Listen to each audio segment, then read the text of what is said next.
If you're still kissing the arse of a British person or the country Britain, watch this.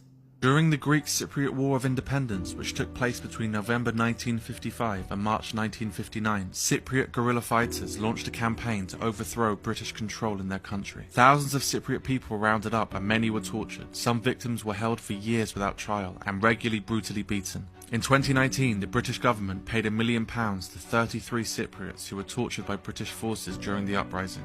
They included a woman who was only 16 years old at the time who was detained and repeatedly by British troops. One man even lost a kidney as a result of the brutality. Documents uncovered in 2022 show at least 14 Cypriot men were tortured to death by UK forces, the youngest of which was 17 years old. 1947, shortly before the Indian Independence Act, the British lawyer Cyril Radcliffe was tasked with creating a border between India and the newly formed nation of Pakistan, a monumental decision, the consequences of which could potentially have a catastrophic impact on the lives of millions of people. However, the creation of the partition was rushed, and according to an article in the BBC, it was alleged by the ex-British Army officer Christopher Beaumont that a huge section of the Muslim-majority territory, which was awarded to India rather than Pakistan, was decided by Radcliffe and Louis Mountbatten over a single lunch. Tens of millions of Muslims in India and Hindus in Pakistan were uprooted, and around 1 million people lost their lives in the ensuing religious conflicts. Between 1901 and 1902, during the Second Boer War, the British placed around 1/6 of the Boer population and a still unknown amount of black Africans in overcrowded and disease-ridden concentration camps, with small food rations and poor living conditions, which resulted in the deaths of around 28,000 Boers, 80% of them children, as well as the deaths of around 20,000 black Africans who were placed in separate camps, although the number is still officially unknown.